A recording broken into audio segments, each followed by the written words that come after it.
Selamat datang di Mandarin Autodidak. Nama saya Yoshi. Saya sempat tinggal di Beijing selama 6 tahun. Sempat juga kerja di sana, termasuk kerja di perusahaan pemerintah. Dan setelah kembali ke Indonesia, saya juga masih kerja di beberapa perusahaan Tiongkok. Jadi boleh dibilang, selama ini pemakaian bahasa Mandarin saya cukup aktif. Nah, tentunya selama saya ngomong bahasa Mandarin, ada beberapa trik yang saya pakai.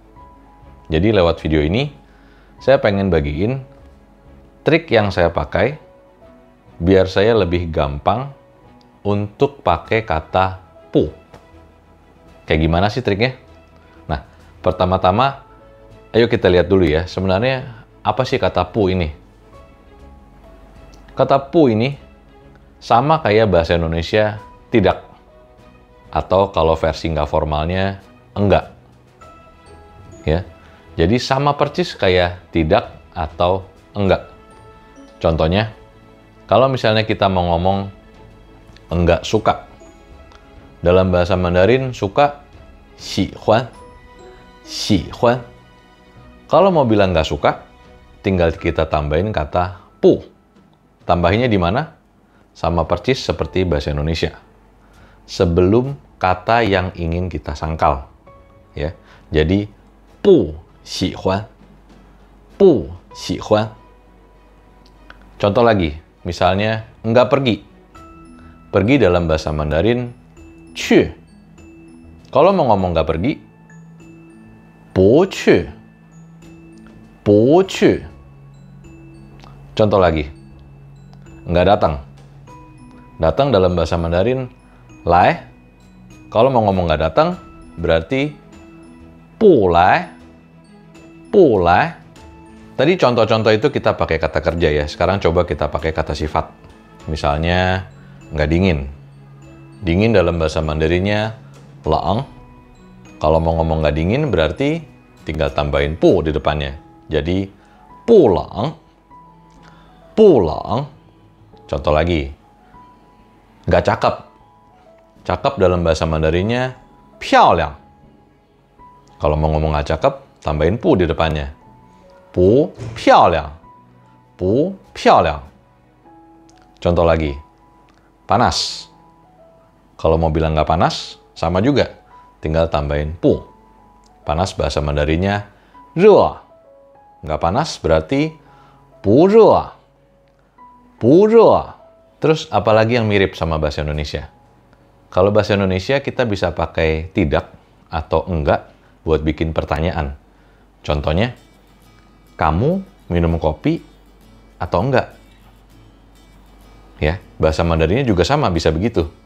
Ni he bu he kafe?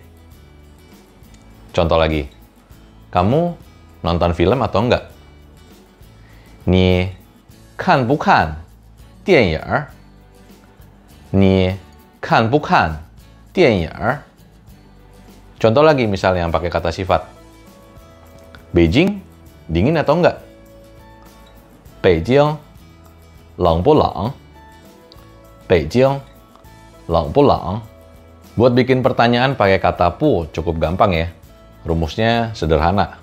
Jadi kita cuma tinggal ulangin kata kerja atau kata sifatnya, atau kata yang jadi predikatnya. Terus di tengah-tengahnya kita kasih kata pu. Kayak tadi ada kan, bukan. He bu he, lang bu lang. Nah, kalau misalnya kata kerjanya atau kata sifatnya itu di atas satu suku kata gimana? Kalau misalnya ada dua suku kata. Contohnya, xi huan. Nah, kalau misalnya ada dua suku kata atau lebih, yang diulang hanya suku kata yang pertama. Contohnya tadi ya, xi huan. Kalau kita mau tanya suka atau enggak, xi bu xi huan? Xi bu xi huan? Nah, yang sama lagi kayak bahasa Indonesia. Kalimat yang tadi, contohnya kita ambil kamu minum kopi atau enggak. Ini bisa kita singkat. Jadi, kamu minum kopi enggak? Bahasa Mandarin juga sama. Dari yang tadinya ni he bu he kafe, bisa kita singkat jadi 你喝咖啡不?你喝咖啡不? Nah, setelah ngomongin apa yang sama, sekarang kita ngomongin apa yang beda. Kalau misalnya dalam bahasa Indonesia, kata enggak atau tidak, ya ngomongnya begitu terus, nggak ada perubahan nadanya. Kalau bahasa Mandarin, ada perubahan nadanya.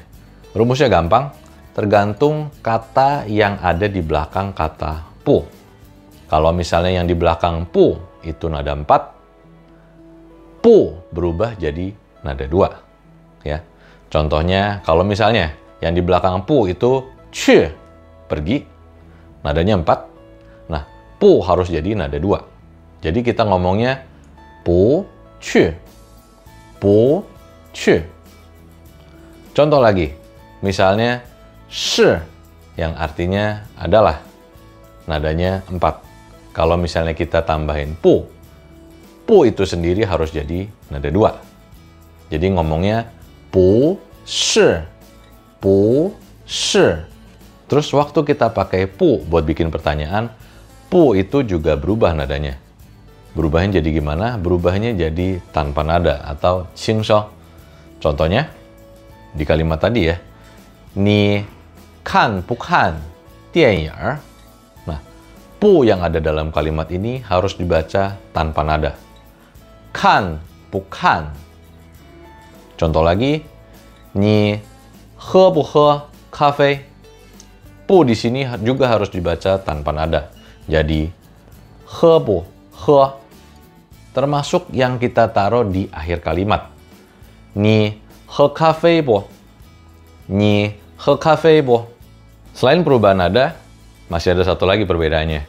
Dalam bahasa Mandarin, kata tidak itu ada bentuk lampaunya, yaitu mei, tapi harus dicatat ya. Bentuk lampau ini cuma digunakan untuk kata kerja yang lebih bersifat fisik. Dalam arti, bisa kita lihat, atau bisa kita dengar, atau bisa kita rasakan. Contohnya, misalnya dalam bahasa Indonesia, kemarin dia tidak datang. Nah, ini udah bentuk lampau ya. Artinya, kegiatan yang kita omongin itu udah lewat, udah di masa lalu. Nah, dalam bahasa Mandarinnya kita harus pakai kata mei.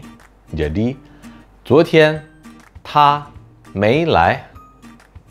Atau contoh yang lain, semalam atau tadi malam saya tidak tidur. Nah, udah kelewat juga ya, udah bentuk lampau.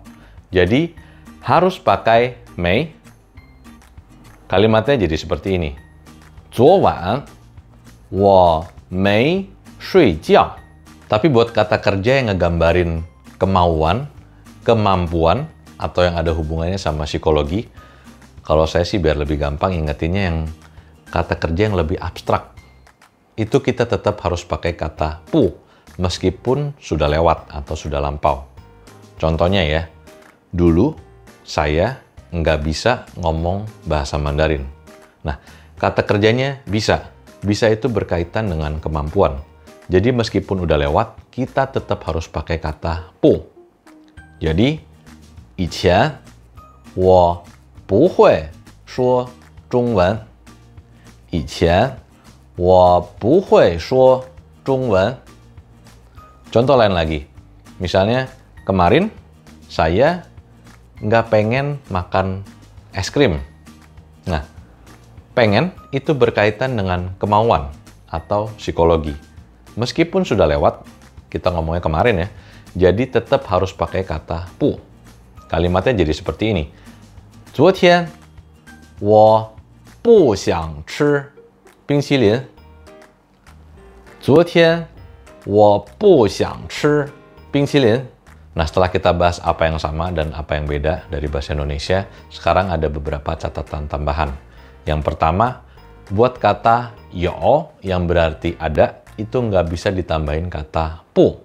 Jadi kita nggak boleh ngomong pu yo.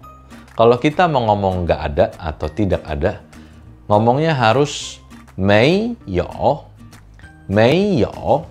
nggak ada, mei yo. Nah, contohnya dalam kalimat, misalnya nggak ada waktu, mei you shijian, nggak ada uang, mei you qian. Nah, tapi kata mei you juga sering disingkat jadi mei, yo-nya sendiri dihilangin. Jadi yang tadinya 没有时间, nggak ada waktu, jadi 没时间. 没有钱, jadi 没钱. Artinya nggak berubah, sama aja. Catatan yang kedua untuk kata 是, yang berarti adalah. Kalau misalnya mau kita sangkal, hanya bisa pakai kata 不.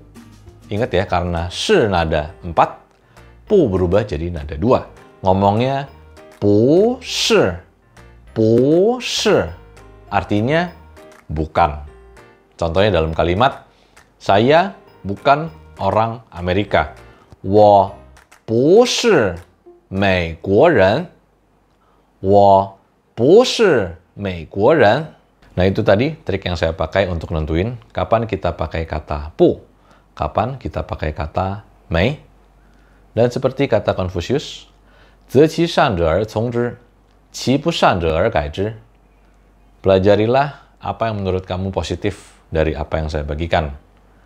Dan kalau misalnya kamu melihat ada hal yang negatif, jangan diikuti atau diulangi.